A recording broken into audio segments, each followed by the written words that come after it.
Salut les gars et bienvenue dans cette nouvelle vidéo de la chaîne La Séduction pour les Zéros. Cette chaîne, elle est dédiée à tous les hommes qui se demandent comment faire pour faire une belle rencontre, comment créer une rencontre avec une femme, comment avoir une relation avec les filles. C'est tout ce sujet qu'on va traiter au fur et à mesure de toutes les vidéos que je vais publier. L'idée, c'est de simplifier le tout. On essaye de sortir de tout ce carcan-là dans lequel beaucoup de gars s'enferment où ils mettent énormément de théories, et c'est probablement de la faute aussi à tous ces mecs sur YouTube.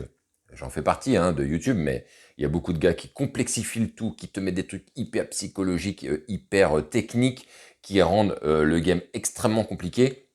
Et du coup, il y a beaucoup de gars qui s'y perdent là-dedans. Donc bon, on va essayer de Moi, l'idée, c'est de vulgariser justement le principe de la rencontre et de t'aider à voir ça d'un angle, mais beaucoup plus clair, et qui te permettra de comprendre beaucoup plus simplement le principe même d'une rencontre et comment se générer des rencontres lorsque on est seul et qu'on ne sait pas comment faire. Alors si tu ne me connais pas, je m'appelle Brice. Moi aussi, j'ai eu mes difficultés, j'ai commencé assez bas. Aujourd'hui, c'est beaucoup plus simple pour moi et c'est pour cette raison aujourd'hui que je transmets des conseils. D'ailleurs, tu en trouveras un exemple de ce que je peux maintenant réussir à faire, puisque en description, tu auras l'étude de cas qui te permettra de comprendre comment j'ai fait pour aborder une nana dans un train et coucher avec elle 7 jours après. Donc voilà, tu as toute la trame, tout le déroulé de cette rencontre. Et je suis persuadé que ça t'aidera à comprendre à quel point ça peut être facile, mais évidemment, tout cela n'arrive pas comme ça. Il faut travailler sur soi, il faut faire des efforts, mais derrière, oh putain, qu'est-ce que ça paye? D'ailleurs, n'oublie pas de rejoindre aussi le canal Telegram qui est en description, puisque là aussi, on commence à avoir quelques petites personnes qui viennent, qui s'expriment. Je transmets des conseils supplémentaires que tu ne trouveras pas sur la chaîne YouTube. Moi aussi, je traite de certains sujets. J'explique aussi l'avenir aussi un peu de cette chaîne. Je parle des sujets que je vais mettre en ligne. Bref, tout ceci, je trouve, est exaltant. Et merci à ceux qui m'ont relancé à l'époque, parce que j'avais un petit peu laissé tomber ce canal. Parce que là, aujourd'hui, c'est un vrai bonheur, même si on est peu. Mais quelquefois, quand on n'est pas beaucoup, c'est là qu'on se marre le plus. Bon, mais après, venez les gars, bien sûr, tout le monde est invité dès l'instant qu'on respecte et qu'on fait les choses avec sérénité. Donc aujourd'hui, on va parler, j'ai envie de faire une série de plusieurs vidéos là-dessus, sur des situations. Vous allez, dans votre vie de tous les jours, vous voulez faire une rencontre, vous voyez une fille qui vous plaît, vous ne savez pas comment vous dépatouiller avec ça. Souvent, on voit que les gars sur YouTube ne prônent que la street. C'est une erreur parce que la rue c'est bien, mais il n'y a pas que la rue, il y a les magasins, il y a tout un tas de choses, il y a beaucoup de situations, il y a le métro pour ceux qui habitent les grandes villes, il y a beaucoup de situations dans lesquelles vous pouvez vous retrouver et dans lesquelles vous allez pouvoir croiser une femme que vous voudriez aborder, et suivant le contexte, on n'aborde pas de la même manière bien évidemment, et c'est ça que je vais mettre en lumière aujourd'hui. Et on va voir donc aujourd'hui qu'est-ce qui se passe lorsque vous voyez une vendeuse d'un magasin, admettons de vêtements, qui vous plaît, comment on pourrait faire, comment on pourrait procéder pour faire sa rencontre. Donc c'est ce qu'on va aujourd'hui détailler dans cette vidéo. On se retrouve juste après le jingle et on attaque le sujet, c'est parti.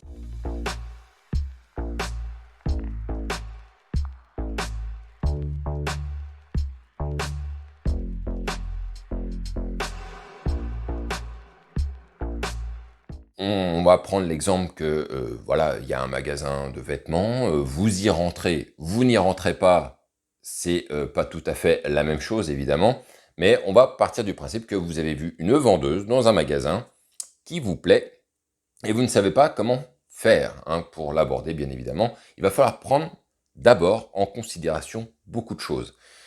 Je sais que la majorité des personnes vont vous dire « Allez, t'y vas, tu l'abordes, t'y vas, tu l'abordes, t'y vas, tu l'abordes ». Bien sûr, on va devoir l'aborder, mais il va falloir prendre en considération tous les éléments gênants qui font que ça peut vous court-circuiter votre interaction. Je vais vous donner un exemple très simple. Vous voulez aborder des groupes, parce que je sais qu'il y a des mecs qui partent un peu dans le monde des étoiles et qui veulent se challenger comme des fous furieux, et plus c'est compliqué et plus ils kifferaient. Donc on va partir du principe, admettons, que vous voudriez aborder une fille qui est dans un groupe de, je sais pas, et elle est entourée de 3 gars. C'est la seule fille, il y a 3 gars. Là, aujourd'hui, à ce moment-là, lorsque vous voyez ce genre de situation et que vous voulez aborder la fille, très clairement, il y a très très peu de chances que la fille vous donne son numéro de téléphone. Mais vraiment une infime chance. Mais alors un truc, mais on est proche de... Il y a 99% de chances qu'elle vous donne pas son numéro, en fait. Pourquoi? Parce qu'elle est challengée par son entourage, il y a des gars autour d'elle, il y a peu de chances que face à ses potes, elle lâche son numéro et qu'elle passe aux yeux de tous pour une fille facile, hein, qui donne son numéro au premier venu qui lui demande. Donc il faudra tenir ce genre de paramètres en compte. Une femme qui travaille justement, que vous allez aborder sur son lieu de travail, alors que vous ne travaillez pas, eh bien ça va amener aussi un autre challenge. Il faut savoir que elle, c'est ça qui lui permet de payer ses factures, c'est ça qui lui permet de payer sa bouffe, son appart, tout n'importe quoi, sa bagnole.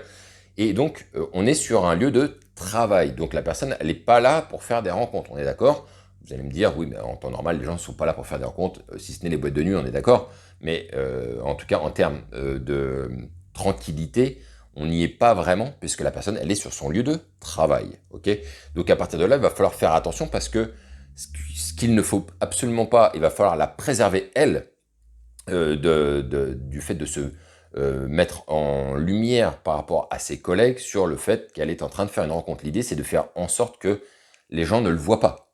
C'est ça l'intérêt. Il faut que, d'une part, les clients qui sont dans le magasin ne voient pas que vous êtes en train de faire une rencontre et que ses collègues ne le voient pas non plus. Donc, il va falloir être discret. D'accord? C'est complètement différent de si vous croisez une femme dans la rue et que vous voulez l'aborder en direct. Là, effectivement, il n'y a pas de discrétion qui soit. Là, vous allez pouvoir l'aborder direct et boum, boum, boum. Mais là, elle est sur son lieu de travail. L'idée, c'est de ne pas la mettre mal à l'aise et donc de faire quelque chose qui soit, mais smooth, vraiment smooth. La première chose que vous pouvez faire, alors que ce soit si vous tentez d'acheter des vêtements, vous êtes client et vous êtes en relation avec elle, ou si vous rentrez dans la boutique, c'est pas tout à fait la même chose. Si vous êtes en train d'essayer des vêtements et que, par exemple, vous lui posez des questions, vous lui demandez des conseils, vous allez pouvoir commencer à générer un peu de questions. Ah bah, je vois que vous la complimentez aussi un petit peu, bah, je vois que vous y connaissez bien, ah oui, vous savez bien harmoniser les couleurs. Tout un tas de choses qui fait que vous allez pouvoir, ah ben ça fait longtemps que vous travaillez là, d'accord, c'est intéressant, c'est super. Voilà, la faire parler un petit peu et à un moment donné dire, écoutez, moi je sais pas, j'aurais adoré un jour vous proposer qu'on aille prendre un verre ensemble. À ce moment-là, vous savez que si vous faites ça, vous allez poser potentiellement un embarras parce que vous aurez discuté un tout petit peu. Ce sera sans doute pas suffisant, à moins qu'elle ait pris vraiment le temps et parce qu'il y a peu de clients. Il faut aussi savoir est-ce qu'il y a beaucoup de clients, est-ce qu'elle est beaucoup sollicitée ou pas. Si elle a vraiment pas le temps et que vous tentez ce genre d'approche, dès l'instant que vous posez ce truc-là, vous allez la mettre peut-être mal à l'aise si vous n'avez pas réussi à détecter qu'il peut y avoir un intérêt dans sa manière de discuter avec vous, parce que c'est pas parce qu'elle vous conseille qu'elle a un intérêt pour vous, elle est quand même là pour vendre, ne l'oubliez pas. Et donc, si vous instaurez un mal à l'aise, il va falloir à un moment donné la dégager de ce mal à l'aise et vous barrer rapidement de cet endroit si vous sentez qu'il y a une réticence. Vous voyez ce que je veux dire?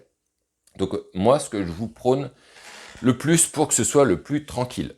Déjà, vous pouvez faire cette demande telle que je vous l'ai expliqué. Si vous avez eu une interaction avec elle parce que liée aux vêtements ou ce genre de choses, ou pour un produit quelconque, hein, parce que vous avez demandé conseil, c'est très bien de prétexter, de demander un conseil à la vendeuse qui vous plaît le plus. Vous allez la voir, mais je comprends pas ça, comment ça fonctionne, je suis un peu perdu là, je comprends pas, ça se nettoie bien, enfin j'en sais rien, vous voyez, de tout un tas d'informations qu'on peut obtenir d'un produit. Et après, essayer de tirer la conversation au maximum pour avoir un échange très sympa, friendly, etc. Pour après, bim, décocher le truc en disant, écoutez, moi ça aurait été avec plaisir si je pouvais vous inviter à prendre un verre. Ça va être très difficile d'obtenir son numéro, je vous le dis très clairement, parce que si vous sortez votre téléphone et que vous tapotez son numéro de téléphone, ses collègues sont pas stupides, hein, ils regardent, tout le monde se regarde, qu'est-ce qui se passe dans la boutique. Ils vont voir tout de suite qu'elle est en train de donner son numéro de téléphone. Donc l'idée, c'est que ça ne se voit pas. Donc vous n'aurez pas beaucoup de solutions. Si elle est, si vraiment le courant est plutôt bien passé, vous pourrez lui dire, écoutez, si ça vous dit, vous me donnez votre numéro de téléphone sur un papier, puis je vous rappellerai voilà, on se rappellera pour pouvoir prendre un verre. Ça arrivera assez rarement, je vais pas vous le cacher, c'est quelque chose que aller se déplacer, écrire ça sur un bout de papier et revenir, ça va l'exposer aussi. Vous n'aurez pas beaucoup de solutions autres que de lui transmettre votre numéro de téléphone sur un bout de papier, de manière très discrète en disant: «Bah, tenez, ça c'est pour vous, vous en faites ce que vous en voulez». Mais en tout cas, accessoirement, ce serait super qu'on aille se prendre un verre surtout et qu'on puisse, voilà, prolonger, cette conversation, parce que là, vous êtes au travail, c'est pas pareil. Autre chose aussi que vous pouvez faire, si vous n'avez pas cette interaction avec elle, eh bien, puisque vous pouvez très bien potentiellement passer devant une boutique et vous voyez cette fille, eh bien là c'est pareil, plutôt que de la mettre mal à l'aise, pareil, vous allez décocher encore votre petit bout de papier, hein, les gars, et vous allez noter votre numéro de téléphone. Vous pouvez mettre votre prénom comme vous pouvez ne pas le mettre, moi je préfère le mettre, c'est quand même mieux. Ça peut susciter une interrogation de ne pas mettre le numéro de téléphone, et entre guillemets, pas l'obliger, mais lui donner envie de vous recontacter en disant: «Bah, d'accord, mais qui es-tu?» Mais ça c'est quelque chose qui est un petit peu bancal, donc moi je préfère mettre le numéro de téléphone, de toute façon c'est à peu près pareil, hein, c'est à la marge tout ça, et et lui dire: «Écoutez, je viens de passer dans la boutique, je vous ai vu à l'instant et ou je t'ai vu et j'aurais adoré qu'on puisse un jour échanger autour d'un verre. Donc voilà mon numéro de téléphone. Vous en faites ce que vous en voulez, mais en tout cas, accessoirement surtout, bah, vous me recontactez ou tu me recontactes et on se prend un verre tous les 2 et on passe un super moment. En tout cas, voilà ce qu'il faut essayer de faire, que ce soit furtif, que ce soit rapide, vous lui donnez un bout de papier, vous vous barrez, ça ne la met pas en danger, ça permet de la conserver un peu dans son élément et de conserver l'idée que c'est une fille bien, hein, parce que c'est très facile de mettre une étiquette et de passer pour une fille facile aux yeux de ses collègues. Et une fois que l'étiquette elle est posée sur elle, vous la foutez dans la merde parce que pour la retirer, c'est mort, ou ça prendra énormément de temps. Donc l'idée, c'est de faire vraiment les choses de la façon la plus discrète et de façon à ne pas la mettre dans l'embarras. Pensez toujours à ne pas mettre cette personne dans l'embarras et ça vous évitera vous-même de vous mettre dans l'embarras. Et surtout, ne parlez pas trop fort. Moi, j'ai une voix qui porte beaucoup, donc je suis obligé de freiner un max lorsque je parle justement dans des environnements qui sont un petit peu plus quiet, comme on dit en anglais, et faire en sorte de façon à ce que ce qui se dit, il n'y a que elle qui peut l'entendre et personne d'autre. C'est ça le challenge que vous aurez à faire, parce que si vous êtes dans une boutique, par exemple, il y a des gens qui passent à côté. L'idée, c'est d'essayer d'être le plus smooth, tranquille, pour que même les clients ne se disent pas: «Ah, il est en train d'aborder la vendeuse.» Et parce que potentiellement, déjà, il peut lui faire la remarque après, une fois que vous êtes parti, mais aussi à ses collègues. Donc on ne sait pas les conséquences que cela peut avoir. Il y a toujours des jaloux, des envieux. C'est surtout d'ailleurs ça, hein, qui vous foutra dedans, hein. C'est la jalousie et l'envie qui fera que on peut vous péter un plan en direct, parce qu'il y a des gens, ils auraient aimé peut-être se faire aborder, ou ils auraient aimé le faire, ils n'ont pas eu le courage, et du coup, ils vont vous casser la baraque dans votre dos, et ça va les faire bien rigoler. C'est la France, c'est comme ça, on ne peut pas changer ce pays ni les gens. Bref, en tout cas, vous serez, je l'espère, différent, et vous encouragerez les autres qui feront cette démarche. J'en suis sûr, vous le ferez en tout cas. Je vous fais confiance. Donc voilà ce que je voulais te dire sur ce genre d'exemple. Dis-moi ce que tu en as pensé, dis-moi est-ce que toi tu as vécu peut-être une situation similaire, peut-être que tu as réussi à matérialiser cela par une rencontre vraie, la retrouver, la prendre un verre avec elle. Dans ces cas-là, n'hésite pas à partager justement ce moment. C'est tout à fait faisable en tout cas de rencontrer quelqu'un qui travaille, qui est dans un magasin, mais ne vous attendez pas à des miracles concernant le taux de conversion. Elle est au travail, je vous le rappelle, donc il y a des personnes qui sont très très très pro et qui malgré, même si vous êtes un mec ultime, ils restent dans l'optique, voilà, ils sont sur un endroit professionnel, ils sont là pour travailler, c'est leur salaire, donc ils vont pas aller transgresser les règles et rencontrer quelqu'un qui potentiellement est un client parce que c'est leur principe de vie. D'autres vont franchir le pas, bien sûr, c'est possible, ça m'est déjà arrivé, mais voilà, ne pensez pas que parce que vous allez le faire, à chaque fois, vous allez avoir un énorme taux de retour. C'est assez compliqué.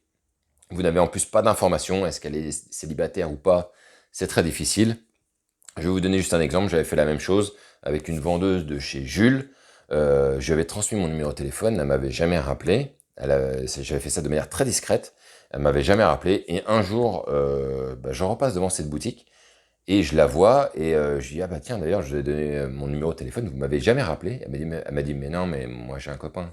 Et elle me l'avait pas dit à ce moment-là. Et vous voyez, ça c'est tout le problème, c'est que vous ne savez pas. Et donc vous pouvez potentiellement placer de l'espoir sur une personne, sur un numéro de téléphone que vous donnez, alors que vous ne savez absolument rien d'elle, et peut-être même qu'elle est prise, elle ne vous le dira pas à ce moment-là, parce que c'est pas le sujet. Certaines vous le diront, donc là, tant mieux, vous serez fixé, mais souvent, vous ne saurez pas cette information, comme moi, ça m'est arrivé à ce moment-là, et donc c'est là que c'est plutôt compliqué, mais bon, ce n'est pas infaisable, on est d'accord. Donc voilà, les gars, on se retrouve pour une prochaine vidéo. On va essayer comme ça de se mettre en situation, dans plusieurs situations. Je vais essayer de vous expliquer comment faire suivant les situations dans lesquelles vous vous retrouvez. Et j'espère que tout ceci vous aidera à comprendre que vous pouvez vraiment aborder partout. Allez les gars, prochaine vidéo, tenez bien le coup, continuez à pousser et surtout, vive le game.